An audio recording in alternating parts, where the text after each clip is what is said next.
Halo, selamat datang di Think Religi. Assalamualaikum warahmatullahi wabarakatuh.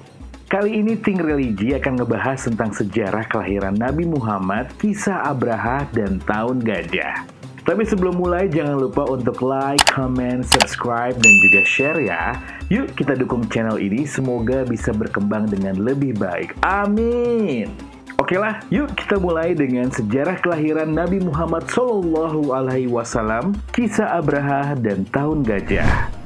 Hari kelahiran Nabi Muhammad SAW secara umum diperingati di Indonesia pada 12 Rabiul Awal. Tahun kelahiran Rasulullah dihubungkan dengan tahun gajah pada tahun 570 Masehi, ketika Abraha, penguasa Yaman, berniat menghancurkan Ka'bah. Peristiwa itu direkam dalam Al-Quran, terdapat pada surat Al-Fil. Penamaan tahun gajah didasarkan pada pasukan bergajah yang dibawa Abraha al-Ashiram untuk meratakan Ka'bah. Ada beberapa alasan Abraha berniat demikian.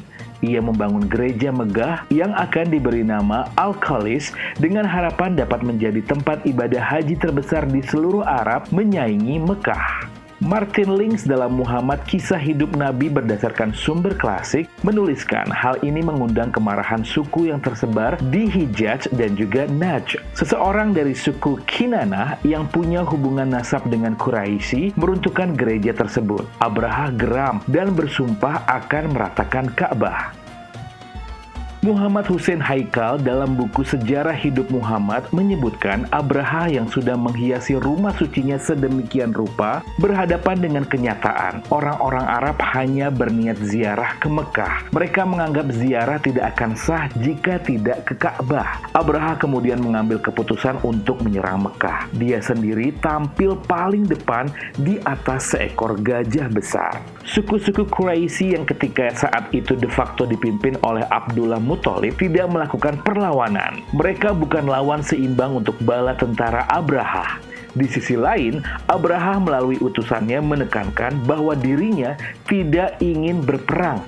Dia hanya ingin menghancurkan Ka'bah. Selama tidak ada bentrok, maka tidak akan ada pertumpahan darah. Abdul Muthalib diriwayatkan bertemu dengan Abraha di perkemahan sang penguasa Yaman. Namun Abdul Muthalib justru hanya meminta 200 ekor untanya yang dirampas pasukan Abraha dalam perjalanan ke Mekah. Ini membuat Abraha kecewa karena ia menganggap pimpinan suku Quraisy tidak berniat melindungi Ka'bah. Kemudian Abdul Muthalib berkata, "Aku pemilik unta-unta itu, sementara Ka'bah adalah pemiliknya sendiri yang akan melindunginya." Abdul Muthalib menasehati orang-orang Mekah untuk pergi ke lereng-lereng bukit menghindari pasukan Abraha, sembari mencari tempat untuk menyaksikan apa yang akan terjadi di kota esok hari. Lalu, di tengah Mekah yang sunyi, ketika penghancuran Ka'bah tampak akan berjalan begitu mudah, rencana Abraha malah gagal total. Dalam buku Lings menyebutkan, gajah yang ada di barisan terdepan diarahkan pemandunya, yang bernama Unais menuju Ka'bah. Namun ada juga Nufail, tawanan penunjuk jalan yang mempelajari aba-aba yang dipahami gajah itu. Ketika Unais memberi komando agar sang gajah bangun, Nufail melakukan hal sebaliknya, memintanya untuk duduk berlutut.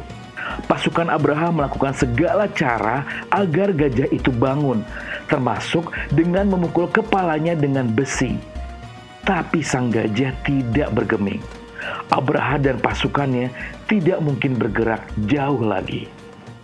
Peristiwa pasukan Abraha hendak menghancurkan Ka'bah terekam dalam surat Al-Fil yang berbunyi sebagai berikut. Tidakkah engkau Muhammad perhatikan bagaimana Tuhanmu telah bertindak terhadap pasukan bergajah? Bukankah dia telah menjadikan tipu daya mereka itu sia-sia? Dan dia mengirimkan kepada mereka burung yang berbondong-bondong, yang melempari mereka dengan batu dari tanah liat yang dibakar, sehingga mereka dijadikannya seperti daun-daun yang dimakan ulat. Akibat kejadian mendadak ini, pasukan gajah Abraha berantakan. Dalam buku Lings yang ditulis pada tahun 2015, menuliskan tubuh gajah membusuk, ada yang sangat cepat, ada yang perlahan. Semuanya seperti terkena wabah. Dalam kondisi kacau balau, banyak pasukan yang mati di tengah perjalanan pulang dan banyak pula yang mati begitu sampai di Sana'a, termasuk Abraha. Kegagalan pasukan Abraha ini di sisi lain membuat kaum Quraisy semakin dikagumi di Jazirah Arab. Allah Subhanahu wa Ta'ala mengabulkan doa mereka agar Ka'bah selamat dari kehancuran. Sebelum tahun gajah, ada sebuah peristiwa lain yang jadi salah satu kunci perubahan sejarah kaum Quraisy dan bangsa Arab. Peristiwa itu tidak lain adalah pernikahan putra Abdul Muthalib, Abdullah, dengan Aminah binti Wahab. Ketika tentara bergajah Abraha hendak menyerbu Ka'bah, Abdullah tidak berada di Mekah. Ia meninggalkan Aminah untuk urusan dagang ke Palestina dan Suriah yang memakan waktu sangat panjang. Dalam perjalanan pulang ke Mekah, Abdullah menginap di rumah keluarga neneknya di Yastrib. Abdullah jatuh sakit. Abdul Muthalib kemudian mengutus Harits, putra sulungnya, untuk menjemput Abdullah dari Yastrib dan membawanya pulang ke Mekah jika sudah sembuh. Namun ketika sampai di Yastrib, Harits harus menerima kabar pahit. Abdullah sudah meninggal dunia dan sudah dikuburkan pula. Duka mendalam dirasakan oleh Aminah. Dalam waktu pernikahan yang singkat, ia kehilangan sang suami. Namun dalam lara itu, ia menguatkan hati, menunggu kehadiran buah cintanya dengan Abdullah. Bayi yang ditunggu-tunggu itu akhirnya lahir, seorang laki-laki. Abdul Muthalib yang mendengar kabar ini demikian gembira. Abdullah segera mengangkat sang cucu dan membawanya ke Ka'bah. Ia memberi nama Muhammad. Dan ia pun berkata dengan lantang, "Aku menginginkan dia menjadi orang yang terpuji bagi Allah di langit dan bagi makhluknya di bumi." Ya, itu dia Think Religi mengenai sejarah kelahiran Nabi Muhammad, kisah Abraha dan tahun gajah. Terima kasih yang sudah menonton Think Religi. Jangan lupa untuk subscribe, like, dan juga komen atau bantu share ya.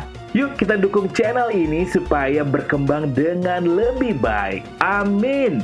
Sampai ketemu di Think Religi berikutnya. Wassalamualaikum warahmatullahi wabarakatuh.